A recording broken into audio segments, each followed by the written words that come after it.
as we saw in game 1. Yeah. But that's weird that game 1 changed that. Yeah. Well, actually, middle of game 1, it was like 1-3 or something like that. So trying to find the balance right now. Even beyond the fact that I do appreciate you sticking up for Viking, I'm most curious about this Omni Knight. What am I looking for that this hero is going to be able to do that, I don't know, like in a Abaddon couldn't be able to do or something like that? It's the Guardian Angel during RP or Chronosphere. It's just so like, you guys cast your big spells, nobody's gonna die during those spells. That's the whole idea of the hero. That's really all that he offers. I don't think his laning is strong enough to pick him as a, like a lane dominator anymore. They did ban out most of the carries that give him an issue, Anti-Mage, Slark in lane specifically, so I think he'll do absolutely fine in lane.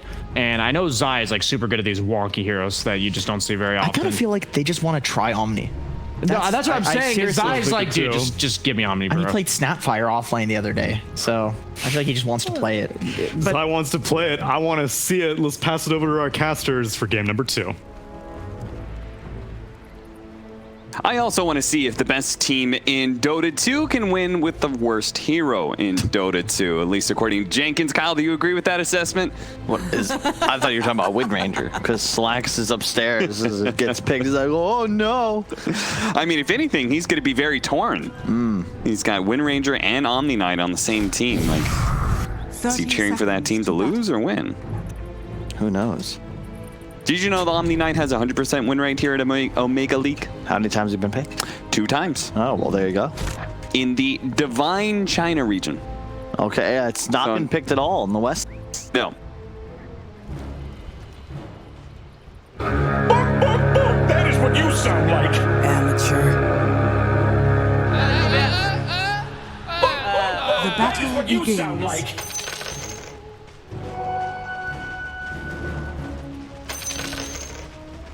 Oops. A record of 15-0 in the finals, so if you can't find a challenge competitively, I guess you've got to start competing against yourself. And yeah, it is going to be Zai on that Omni Knight. This is like Virtus Pro and their A to Z challenge. Yes, that was fun. Till game 5 of that finals, and they're just like, you know what, we'll try, and they won in like 20 minutes. This matchup is pretty tough for Nisha. Toby's just gonna push the lane as we're about to witness, and yeah, he jukes out the first Q, so that's a nice help. I will say, Secret, in team fights, all they really have to do is not get grouped up. You know, you're playing against a Spirit Breaker, a Void, and a Mag. Just delta split, ensure that you can't get 2 or 3 man RP'd, and you should be just fine in theory. And wow, that's a lot of damage he's taken already. They know where he is. You can see the Fatal Bond. Yep, boom. He's just slowly gonna die here. Like, they have an exact digging his way deeper and deeper into the trees. Okay, they lost track of him. Okay, he will actually survive, though. Is it really living, though? Just surviving like this? I mean, he's not going to be able to stay in lane. Puppy's going to be able to solo zone him. Is Empower level 1 the build cap? I haven't played Zero off lane. I don't believe so. I would be very hesitant to do so against 2 ranged heroes. Yeah. High harass. I think mid, absolutely. Yeah. This bottom lane is very tough for the Wisp. Limited armor. If he stays under tower, he should be okay, but he's just going to get smacked in the face by Yapzor.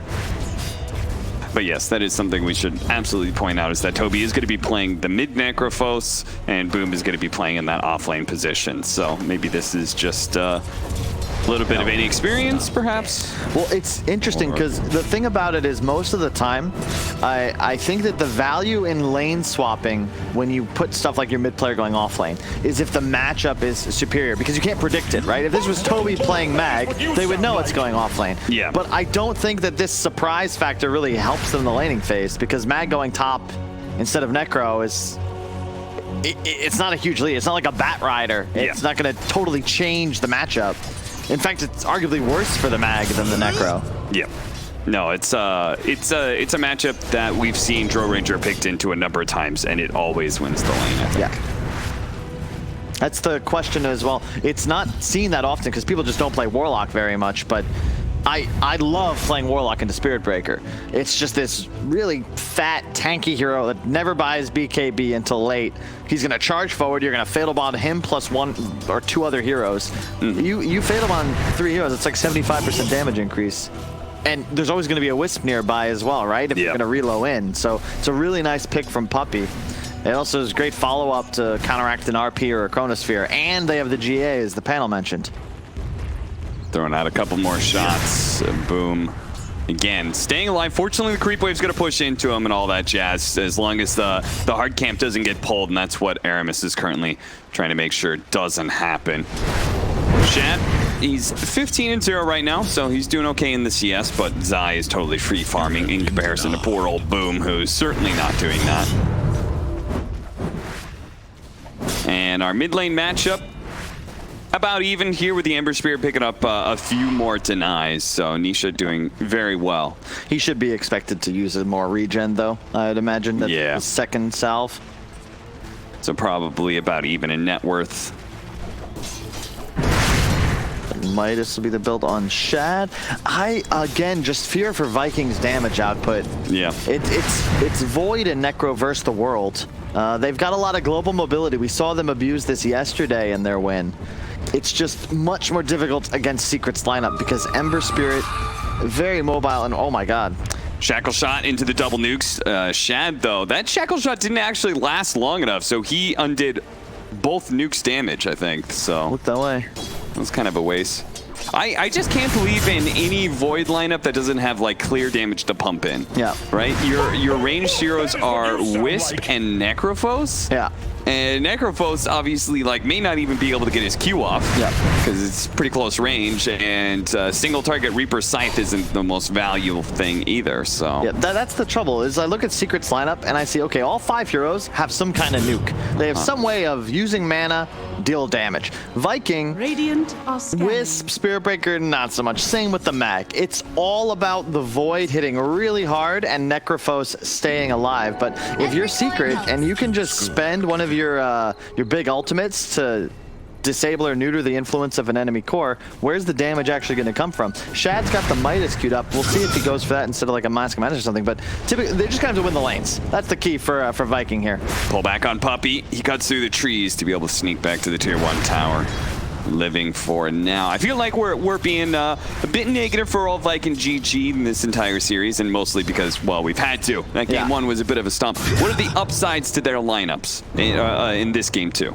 Well, if they get ahead and Necro's impossible to take down, you don't really have a recourse for Secret if you fall behind, because you're playing against Spirit Breaker Wisp and Avoid. So they're just going to run around the map, and if they're ahead and they're able to push lanes safely without fearing Secret aggression, then they can just use RP, use Chrono for pickoffs, and then reload and charge as well. Like they'll always be the ones finding kills, and they won't be failing to accelerate because they'll be shoving lanes safely. Nice job, DD for Toby.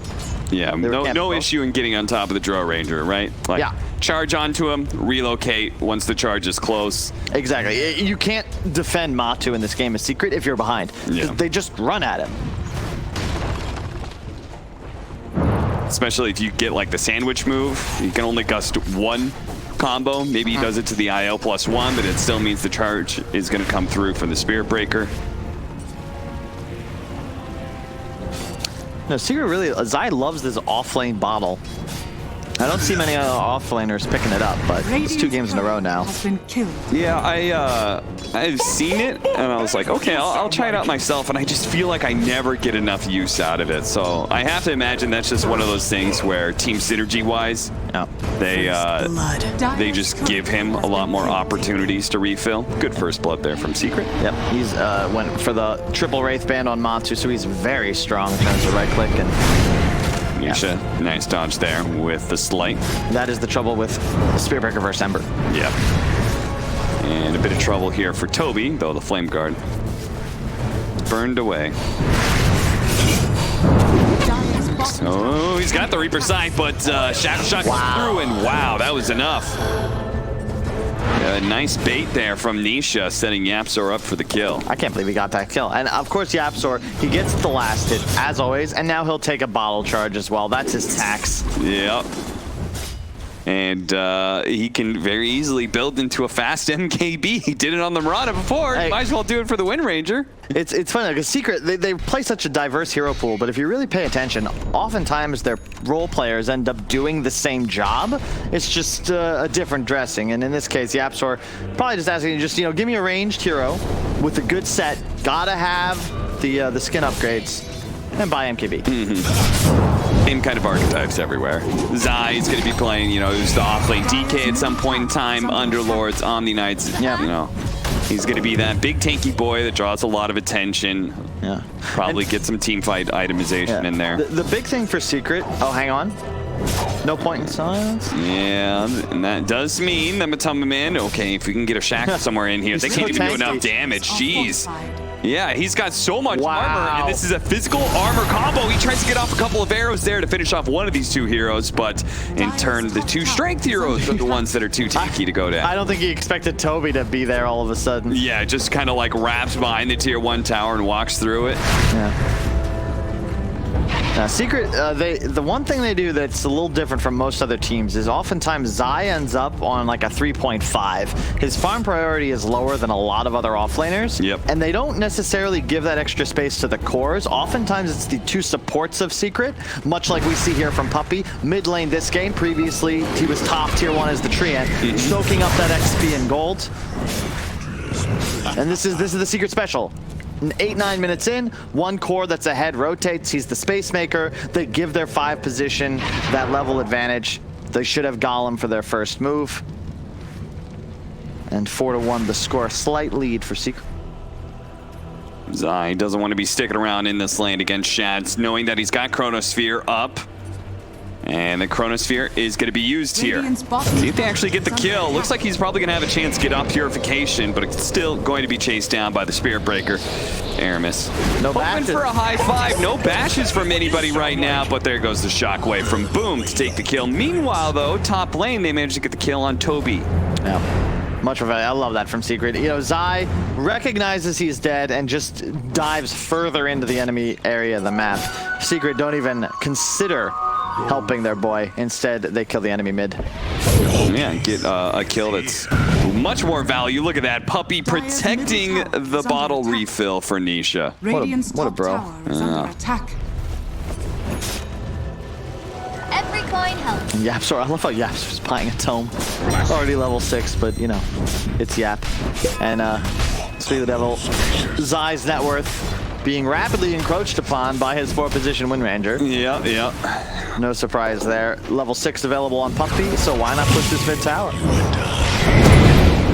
They're gonna go for the dive back on a Boom. Boom actually getting the skewer on Nisha into the tier 2 where Aramis is there to connect with the charge, but there's too much heal coming out from Zai. They're gonna have a hard time finishing off any of these heroes with Zai around. Like, how can anybody get low enough to get a Reaper Scythe in the first place? And Toby's gonna find himself overextended here. So the rest of his team is not here to join and protect in defending this tier 1. Why can't they defend? No Chronosphere on Void. He used it on Zai. Immediately on respawn, he TP's mid, they push a towers 5. You can't counter-initiate his Viking to help your Necro, because there's a Warlock Golem ready to be dropped. There's no chance of you taking this fight. What is Void at this point without a Chrono? Absolutely nothing. Yeah, He's a walk-in Midas at this point, which he almost has complete. Yeah, that'll be big, but I just fear for Viking right now. They have a tough time making moves. They're gonna have 6 on the Wisp, there it is, 6 on Spear Breaker, and you want to get aggressive. The trouble is that both their mid and, really, again, all 3 cores cooldown dependent. Yep. So you might be able to find 1 kill or 1 fight, but then Secret get this 2-minute window to do whatever they want. And there's always the Golem to counter-initiate as they assemble 3 heroes now towards the bottom lane as Nisha runs through the jungle. Love that high ground ward, makes it so much simpler for them to play the map. And hey, Zai, again. Zai just seems to, it's something about his personality too, that I feel like he can do these sort of plays and always put himself in danger and always draw a lot of attention, but this man will never tilt. No. I mean, he's played with, hang on one moment. Easy TP out from Aramis, but it's not going to be so easy for Celery, who's just eventually going to die here if Boom needs to do something about it. Tries to skewer him away from Celery, but Sleight of Fist just does too much damage. Now, they do have the Void coming in. He's got the Chronosphere. He's going to try and go for a surprise pickup. Okay, never mind. He didn't even try for it. They just... It's the little wins every time from Secret. Zai dies again, but who cares? He gets the RP used, his team takes a tower, and Nisha gets a counter kill. And then forces more rotations. So all of a sudden, Secret have already taken both objectives, so of course they'll be able to defend this one, and they know Viking have to make a play here because 2 TPs were just forced. Then they're fine with the fight. There's no RP. You know, having watched Zai do this in several different patches now and with several different heroes, I know it's not this simple, but I would almost be tempted to always ignore Zai.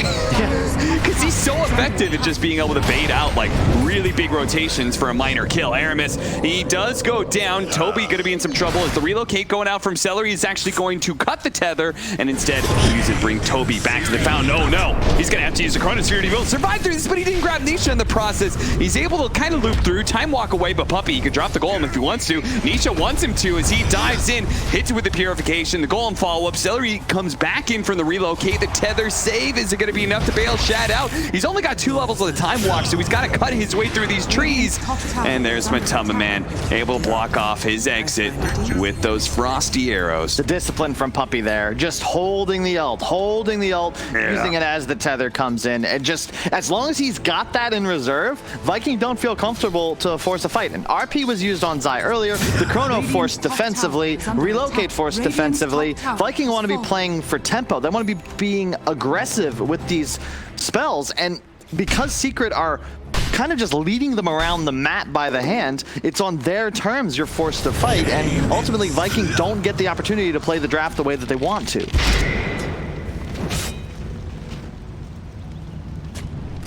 And not being able to play this draft, the execution they're hoping for means they are looking like just a bit lost now at this point, as Secret is just going to kind of run back and forth between lanes and find kills here.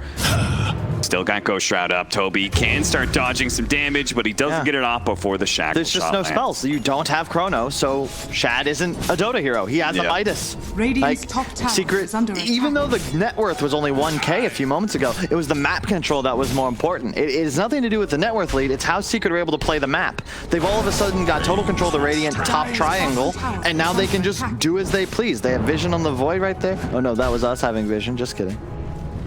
Now, there's no doubt a lot of this comes down to Secret and just the way they're playing, but draft-wise, like one of the later picks was this Necrophos. Yeah. Do you feel like there was a hero that could have served Viking GG a little bit better? Because it feels like as soon as they're kind of behind, they just run out of damage. We talked about the damage problems from game 1 as well. Hard to say. Oh, okay, they're going to be able to get on top of Matama Man here. There is going to be saving grace from Zai. He's got Divine plus a little bit more heals. Aramis is in trouble as Yapsor is going to be able to run down underneath the tier 2. Relocate back out as Silence on top of the shackles. Shad's going to be low. Yapsor misses out on the shot there that would have finished him off, and Shad is able to get away. Boom. Not quite so lucky, though. Toby actually made the skewer back in. The Reaper side underneath tier 2. Nice combo from Viking GG that allows them to finally bare their teeth and bite back against Secret, who is kind of running them over. I will say that is the downside, or rather, I guess the upside of Viking's draft. These 2 cores are very tanky. You saw them try to kill Shad, he gets away, and yeah, they were able to take out the Spirit Breaker, but Aramis, in a fight where only I die as Spirit Breaker, I'm happy. He took so many spells, full Yapsor ultimate required to take him out, and Secret ultimately have some limited damage issues if they don't get a full combo off. Matu wasn't really able to fight with this team. He was too low, and Toby's got this hood up, so he's not really a target for Secret either right now. I feel like it's going to be a bit of deja vu to game 1, where we're going to see Viking GG. Like, pretty soon their lineup's going to show, like, oh, we can really win some team fights, and then Secret's just going to hit their, like, second timing and kind of run things over. The thing that was unfortunate is that Zai's GA, it saves his Drow, but they weren't able to actually deal damage during Zai gets Skewer back in, but that is just a beautiful Golem plus Fatal Bonds combination. They all got to run away, but the damage is going to come in from Nisha. Already takes out the IO, and the Fatal Bonds will make sure that Boom does a fair amount of damage to Aramis as well, who gets sniped out by the Shackles power shot combo. See a pattern here, Cap? A couple big ultis used from Viking. Secret respawn, immediately find a fight. Viking give it to them. That's the trouble. They want to keep playing aggressive. They've got the Wisp and the Spirit Breaker, but they just can't. Yeah. You cannot fight Secret if you don't have all your spells ready. Now they did still have their Chronosphere, but he was focused on taking that top tower in secret. I think they made just such a nice, clean initiation. Yeah. They just played it fast, like you were talking about, right? Yeah, it's tough. Vikings still very much in this game. They've just got to be disciplined. If you don't have spells, you've got to try and get other things done. You want to, if Secret's going to find a fight like that or kill a couple of you, it shouldn't be in front of your tower if possible. I'd like to see them just keep Shad in a side lane and have the right play around it. The Gust actually stops his tether away and allows the Shackle Shot to pin him to some trees. Toby hoping that the tier 3 can save him from Nisha's assault, and it will. And boom, and Aramis here lying in wait. Secret, they didn't have the vision of him. Nisha with that Heavenly Grace on him is just so strong. Even if you stun him, so much status resist. I love the Deso pickup too. You've got a Drow. Yep. He's gonna put that minus armor on everybody. It helps Yapsor's damage output as well. And in a way, it's a subtle help to the Fatal Bonds as well. It spreads damage in the form it's received. So if you make everyone take more physical damage, they're Fatal Bonded, they'll just take more physical damage from the Fatals. And Aditi could mean a Roche is a possibility. I think you let him bottle it here. They did also take a tier 2 before 20 minutes here, so if they manage to take away that outpost, it would leave Viking GG very experienced starved. So there's certainly 2 different really good options with this double damage, though picked up by Zai. Nether Shawl, I imagine that goes to the Necro here. But I'd be a little cautious just because armor is going to become a big problem for the Radiant side. Glimmer on Puppy. Essence String for the Necro. Yeah, he'll swap though. Give the Essence to the Mag. Opts for the Ghost Shroud, which will help protect him a bit more when he goes to that ethereal form, and sure enough. Yep, Deso DD. DD and a Deso. Make pretty short work of Roshan and Viking GG. They kind of had to play the bottom half of the map. What if their outpost gets taken away? You know, they just sort of stuck between a rock and a hard place. Damned if you do, damned if you don't. And look at the vision control from Secret. Again, this top triangle, the moment they got those towers, they immediately asserted dominance over this area of the map, which then leads to a free Roche. And now that they have Roche, they have an advantage, and hey, here's Void. Viking GG, they're hoping to be able to do the same, right? They get that evasion also in Secret's triangle. The problem is that they're so easily pushed away by just the slightest provocation from Team Secret. Yeah, it's still anybody's game. You can check out the big difference, as always. Look at the supports. Total score of 0, 10, and 5 for Viking, whereas Secret's coming in at a strong 6, 1, and 17. Yeah, that's impressive score from the Secret duo. And they're going to smoke up, find their initiation. Aramis shows himself, quickly gets off his W and is able to jump away. Celery still has his tether up, so he's going to also be able to follow Boom back to the base. So good job. Viking GT are doing a good job of like keeping this net worth. It's not sticking around that 4K. They're not getting caught. It's the map control though, because Secret make this play, it forces Viking into the base. Yes, Void's farming, but Secret have control of 2 lanes and a ward around the one that they don't. And because this lane is now pushed mid, they can take bottoms here too. Void still isn't really safe to do that because for all he knows, there's just a Wind Ranger waiting. He's not going to show on map. Yapso that is, because he represents so much threat and he's off it. Yeah.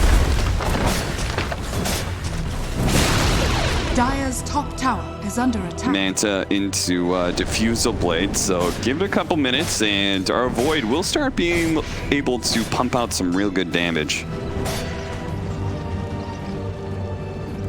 This is a lesson I got from Fly way back when I was first coming out. It's very simple. If you're ahead in the game, control 2 waves. Cut them, and play the jungle, sweep the map to the other side when a lane gets in trouble, and ultimately you're at the very least going to get an even fight. That is what you sound like. Radiant's courier has been killed. Dire's top That's exactly what they tower do. is under attack. Mid pushed, bottom pushed, sweep.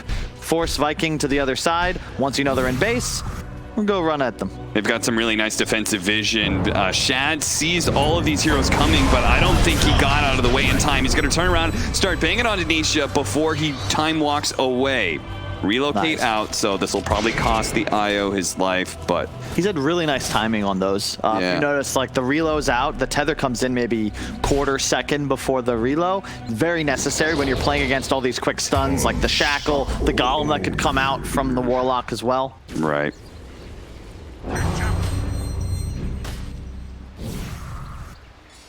Yeah, despite that, still 4K.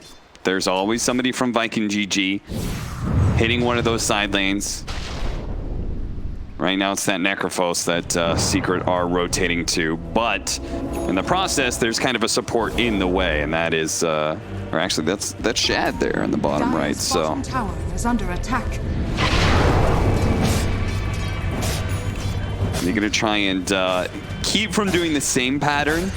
They're gonna try and be a little extra efficient and stay here in the bottom lane, hiding in the trees. Yep, one wave taken by Nisha bottom, and then boom, join the team, cut across. You know that there's heroes in the area, and they're just trying to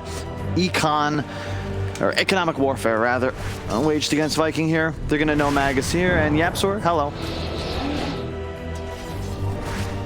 Pretty big kill. Aramis is actually going to come in here. TP out. That's not going to be good enough. The multi-shot will bring down Boom. And they do have another shackle shot, so Aramis makes it a double kill for Matumba Man. And Nisha, with his solo double damage, was able to really threaten Toby. Yeah, I will say, Shad had a Midas real early on. Top net worth. It's still a big threat. He's going to be empowered. If he can finish that halberd, I assumed he would go BKB. It's a halberd. Oh, look at that. Drops the ward to spot him, farming up the Ancients without showing anybody.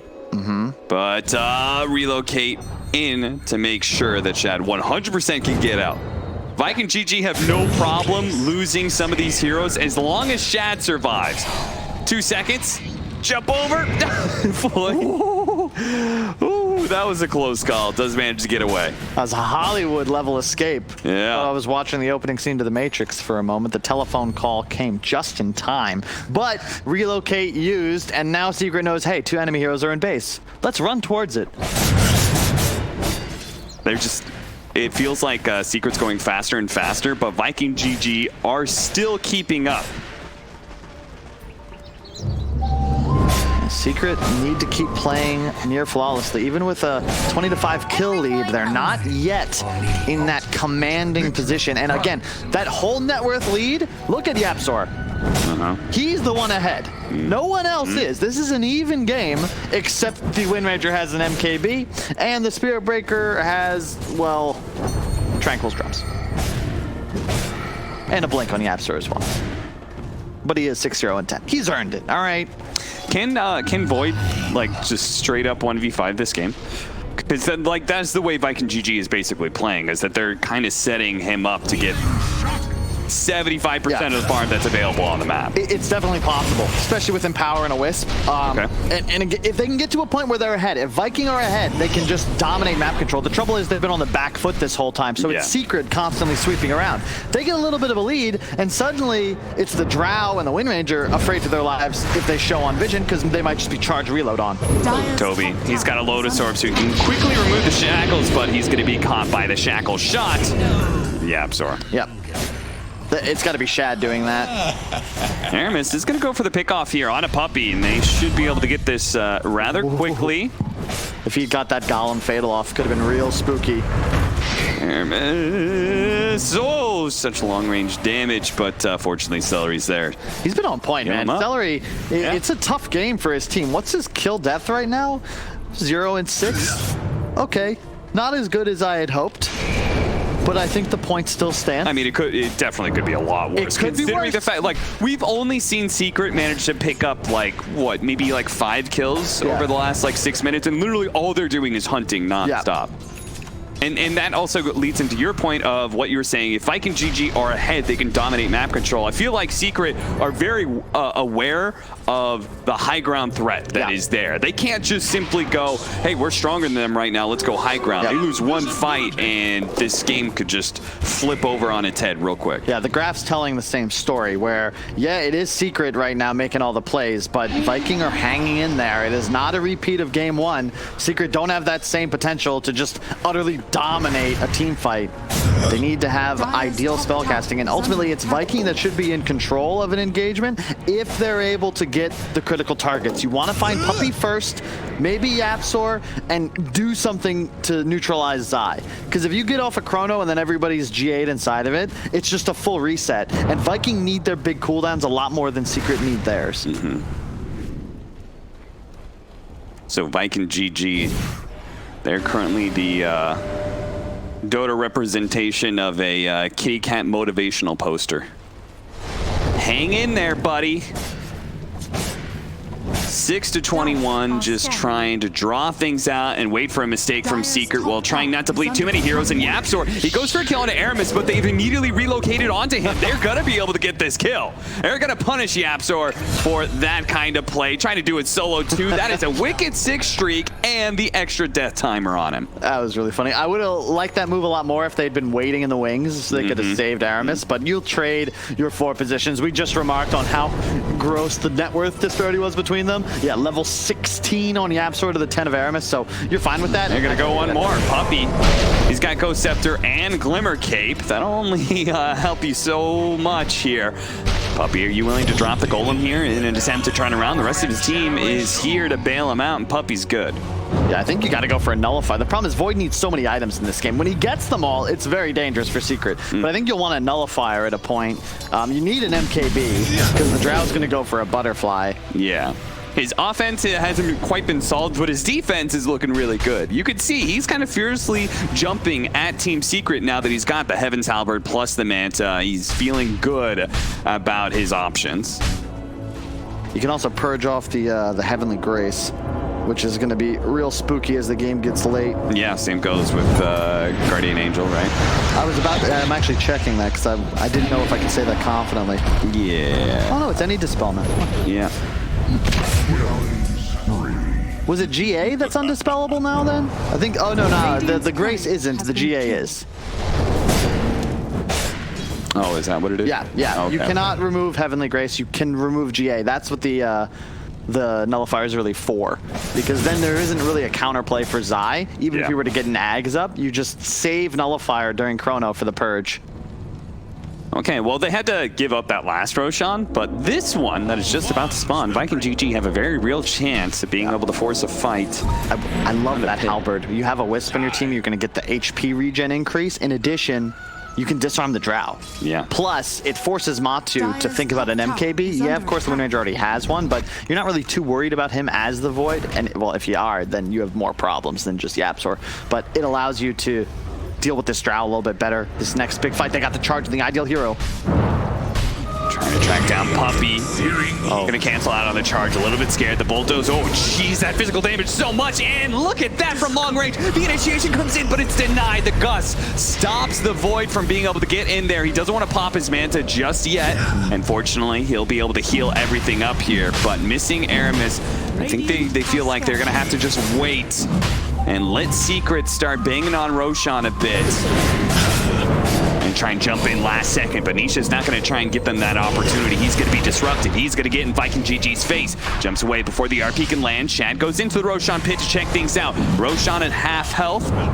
He gets the information he wanted and gets out. Armis is respawned though. We've got to remember Sandberg's Spirit Breaker rule. Never stop, never stopping. Really well played by Puppey though to get the upheaval and the choke point. You can see Viking just can't collapse through that area. This is a really tough place for them to fight if they don't open on Puppey. They smoke, another blind jump in. Roshan is low, but Secret are making sure they don't overly commit. Shad, he may actually try and force it. Roshan, a bit low. Shad getting bashed up by Roshan. At the same time, they found their initiation out of Yapzor. That's a pretty good kill, but he got off the wind run first, so they're going to have to blow everything they can to hope to be able to kill him, and they should bring him down. Staying back inside the Roshan pit. Roche goes outside of the pit. The Chronosphere goes out. He uses it to try and force down. Roche getting to get the Aegis. Oh, they missed the kill, but they get the Aegis. That's the important part. Now Shad has that extra life, but he's going to abandon the rest of his team because he looks at this and says, this is a terrible situation. I've used my Chronosphere. Let's just try and get away with the spoils of war. Sadly, Toby and the rest of the supports are not going to be able to have the same mobility options as our Void. Oh, but and it also they used all the spells, Cap. Yeah. So now Secret, they have Aegis, they have 3 dead, and they can go push. Like, you can't use Chrono for Aegis. It's not an effective trade. Because even with this respawn, you have no Chrono. Yeah, it feels like they're probably just going to have to give up a lane of barracks. Yeah, nice buyback from Yap. Wasn't really necessary, but it represents strength now, and they can just push no problem. Nisha, he's got no goddamn chill right now. He's going to use the Ul Scepter offensively on Shad. He's going to stay away from that Void. On Drow? No. Mana pot. Deceiving. Or mana potion. And a lot of long ranges. They have the telescope as well. So this Drone Ranger, and from very far away, boom. It was given the cheese from the Void, but it may not matter. The BKB going off, gets the skewer back, but Nisha and Yapzor combined together, their damage is just immense. A charge through onto the Drone Ranger. Shad is going to go for it here without the Chronosphere. He's looking for some kills, but look at him. He's just being kited around constantly. Time walking off the damage over and over again. Celery's going to try and bail him out here. See if they can keep that H alive. They will not. But if they can kill Nisha here, it would be massive. Skewer back in. He's self-fueled Scepter. He's got a Remnant coming up in a second, but his silence goes out. The Reaper's Scythe, and he's down, dead in the grave, and dead for 2 minutes, too, at that. Team Secret, a rapid retreat now, but a time walk. Forward, dilation, slowing down this Drone Ranger. Shad, if he can keep up on it. Buyback coming in from the Ember Spirit. Celery trying to help out this Void to go for the RP, but it got silenced. The gust goes out. Matumbaman, he takes out the arrow, turns the damage on it. Boom, and a shackle shot comes in from Yapzor. Locking down Shad. He just cannot get his hands on any of these heroes. And finally, as he does, he's got Token to help him out as well. But Matumbaman, he's looking so tanky now. There's no help, and Shad has given up on this. But all of his friends are dead. Toby's gonna fall, and Shad, he'll make his way back to the base, much like he did before. But it's such a cost. It was 1 lane of barracks before, and now it could be 2 as Secret. They've got that glint in their eye, that killer's grace. They can just keep pushing forward now. It's like trying to play chess against the computer, Cap. You use Chrono, you take Aegis. Secret just don't give a damn. They're using that window to take a full Rax, a fight, and potentially opening them up. Yeah, there's Chrono now, but there's still 2 heroes dead. Like, you gotta just play smarter if you're Viking to win this one. But I mean, Puppy's only used 2 rocks, but on both occasions it was to interrupt the tether right as it came in and then help Yapzor find a kill. Just beautiful. BKB was used by the mag, but it just didn't matter. And Matu with the silence in that 1 engage, like that could have been sick from Boom. He got a mid-cast animation. Yeah. That's 2 racks, maybe 3. No buyback. Maybe either 3. They've got the Chronosphere. Shad, he's just gonna kind of go for it, but every single time he approaches, it's a shackles, it's a silence. There's always something there to be able to slow him down. Now, Matumbaman's pretty far forward here. Shad, not going to go for the Chronosphere just yet, but they're losing their buildings pretty quickly. He's going to have to just throw it out soon as he's trying to beat on Matumbaman. There goes the building. That's going to be Megas. Finally, he does throw out the Chronosphere, but he's been Yule Scepter mid-chrono. More damage coming in, and Shackle shot that. He's totally dead, and Shad's just doing nothing at this point. His physical damage just looks pathetic against the power of Team Secret, as they will take another 2-0 against Viking GG. That makes them 8-0 against this team now since their loss to them at ESL 1 Los Angeles. It's just so cool to watch, Cap. Like, they're just so good. Ultimately,